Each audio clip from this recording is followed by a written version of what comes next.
1964ခုနှစ်ပြင်သစ်နိုင်ငံတောင်ပိုင်းကတောင်ကုန်းထူထပ်တဲ့ဂျီဖိုတန်ဆိုတဲ့ဒေသလေးဟာတညာရဲနဲ့ငရေကန်တစ်ခုဖြစ်သွားခဲ့ပါတယ်။မြများတဲ့မြူနေနေကြတဲ့မှာတာမန်တရိတ်ဆန်တွေထက်စားပေါင်းများစွာကြီးပါပြီးကြီးစံနဲ့ပြည့်ရင်တော့မသေးနိုင်တဲ့ထူးဆန်းတဲ့သားရဲကြီးတစ်ကောင်ပေါ်ပေါက်လာခဲ့ပါတယ်။အဲဒီတရဝါသားစားဖို့အတွက်တတ်တာမဟုတ်ပဲလူတွေကိုတက်ပြတ်ဖို့တတ်ပေါ်လာတာလို့တော့ပြောစမှပြကြပါတယ်။လူပေါင်း100ကျော်ကိုတက်ပြတ်ခဲ့တဲ့ဒီသားရဲကြီးကတကယ်ပဲဘာကောင်းလဲဒီနေ့စတိုဘေဇဲကနေပြီးတော့ပြင်သစ်သမိုင်းမှာ6ချားဆုံးဖြစ်ရမှတစ်ခုဖြစ်တဲ့ဂျီဘိုရန်သားရဲကြီးရဲ့လျှို့ဝှက်ချက်ကိုတင်ဆက်ပေးသွားမှာဖြစ်ပါတယ်ဇလန်လေးမစခင်အခုလိုဖြစ်ရမှန်သမိုင်းတွေကိုကြည့်ရဖို့ကျွန်တော်ရဲ့ Histobezer Channel ကို Subscribe လုပ်သွားဖို့မမေ့ကြပါနဲ့ဦးနော်1964ခုနှစ်ဇွန်လမှာဂျီဘိုရန်ဒေသကအသက်14နှစ်အမိန်ကလေးငယ်ဂျင်းနီစပူလက်စာသူ့အကြောင်းရင်းနဲ့ပထမဆုံးသားကောင်ဖြစ်ခဲ့ရပါတယ်။သူမရဲ့ရုပ်လောင်းကိုပြန်တွေ့တဲ့အချိန်မှာတော့တရွာလုံးထိတ်လန့်သွားခဲ့ကြပါတယ်။ဘာလို့လဲဆိုတော့တာမန်ဝင်မလေးတွေဟာလူကိုတက်ရင်ဘိုက်ကိုရင်စားတတ်ပေမဲ့ဒီသားရဲကြီးကတော့သူမရဲ့လေပင်နဲ့ဥကောင်းကိုပဲဥတီပြီးတိုက်ခိုက်သွားခဲ့တာကြောင့်ဒီဖြစ်ရပြီးတဲ့နောက်မှာတော့တိုက်ခိုက်မှုတွေရဲ့တက်မသွားပဲတစ်ပတ်ကို1ယောက်နှုံးလောက်သေဆုံးလာခဲ့ပါတက်ရှင်ကျန်တဲ့သူတွေရဲ့ပြောကြားချက်အရဒီသားရဲကြီးကမြည်တစ်ကောင်လောက်ကြီးမှပြီးအမီးကအရင်ရှိတယ်။ကြောပေါ်မှာမဲအောင်မွေးမြင်နေပါရှိပြီးမျက်လုံးတွေကမီးလျံတွေလိုနီးရဲနေတယ်လို့ဆိုကြပါတယ်။ခိုင်မှုတွေကပိုပြီးစိတ်လာသလိုပုံစံကလည်းပိုပြီးရက်ဆက်လာပါတယ်။သားရဲကြီးကလူအုပ်ကြားတွေကလူတယောက်ကိုပဲရွေးပြီးတိုက်ခိုက်တဲ့သလိုရင်းစည်းနေတဲ့သူတွေကိုတော့လိုက်လံတိုက်ခိုက်တဲ့အထိရဲတင်လာပါတယ်။ဒီတရင်အပြင်တင်တန်းတော်ဒီပြန်သွားခဲ့ပြီးဘရင်လူကြီး15ကိုတိုင်ဒါကိုနိုင်ငံတော်အဆင့်ရေးပေါ်ကိစ္စဖြစ်တမ်းမှတ်ခဲ့ပါတယ်။ဘရင်ကြီးအသားရဲကြီးကိုတန်းနိုင်သူကို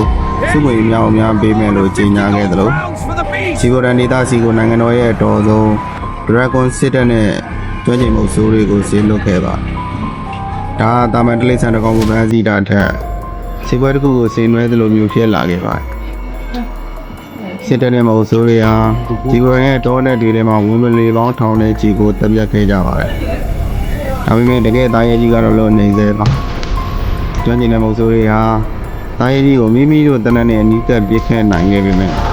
သားရဲကြီးကလဲကျသွားပြီးခဏကြာမှပြန်ထပြေးသွားတယ်လို့မှတ်တမ်းတွေမှာပေါ်ပြထားပါတယ်။အဲကြောင့်ရာသားကြီးကြောင့်မှတော့ဒါတာမန်တလိဆန်မဟုတ်ပဲဝင်းမလေးလူသားတောင်းမဖို့ငရေကလာတဲ့တဝါလို့ယုံကြည်လာကြပါတယ်။ Let us pray. လူတွေအိမ်နေမလို့ရဲကြတော့ပဲတရားအကြောင်းတွေထဲမှာပါဝိုင်းဝန်းစုတောင်းတာတွေလုပ်ခိုက်ကြပါတယ်။1965ခုနှစ်မှာတော့ဘရင်ရဲ့ကိုရန်တော့ဖြစ်သူအန်ဒရိုင်းကဝင်းမလေးကြီးတစ်ကောင်ကိုတက်ပြနိုင်ခဲ့ပါတယ်။အဲဒီဝင်းမလေးကပုံမှန်တန်းအများကြီးကြီးမှပြီးဘရင်စီကိုအောင်ပွဲခံတည်ဆောင်သွားတယ်။လူတိုင်းကတားရဲကြီးတည်ပြီးလို့ထင်ပြီးရောပဲရှင်ပွဲတွေလုပ်ခဲ့ကြပါ The nightmare was over. ဒါပေမဲ့ဒီတော်ရှင်မှုကတိတ်မကြလိုက်ပါဘူး The night ဂျပန်တွင်မှာပဲစီကိုရန်မှာတိုက်ခိုက်မှုတွေထမ်းမှန်ဖြစ်ပွားလာပြန်ပါတယ်။အားကြီးကမတည်သေးပါဘူး။ဒီငါတက်တော်မူပြီးရက်ဆက်တော့တက်ပြက်လာပါတော့။ဒီငါတော့ရှက်ပြီးရှက်ခံတဲ့ဒီကိစ္စကိုလက်လျှော့လိုက်ပေမဲ့စီကိုရန်ဒေသခံတွေတက်ကတော့ငရေကန်းကဆက်ရှိနေအောင်ပါပဲ။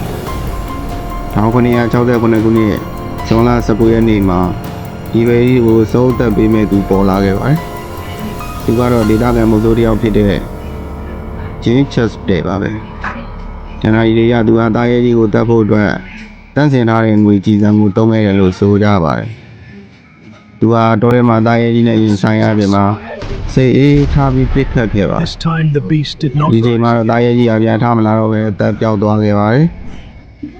တာရဲကြီးကိုခွဲစိတ်စစ်တဲ့အခါမှာတော့သူ့ရဲ့ပိုက်ထဲမှာနောက်ဆုံးတည်ဆုံးခဲ့တဲ့ကလေးငယ်ရဲ့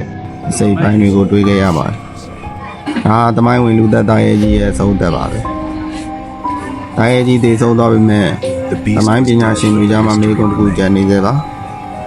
အဲ့ဒါကတော့ဒီတာရဲကြီးကတကယ်ပဲဘာကောင်းလဲဆိုတာ This ပါ folio describes a beast တချို့ကတော့ဒါဟာအာဖရိကကနေပါလာတဲ့ or lost ဟာီနာကောင်ကြီးလို့ယူဆကြ others လို့ believe the beast တ was ချို့ကလည်းလူတစ်ယောက်ကတာရဲကိုဝစ်စုံဝစ်ပေးပြီးလူသက်ဖို့လေ့ကျင့်ပေးထားတာလို့ယူဆကြပါတယ် one of history's most ဘာပဲဖြစ်ဖြစ်ဂျီဘိုရန်တာရဲကြီးဟာ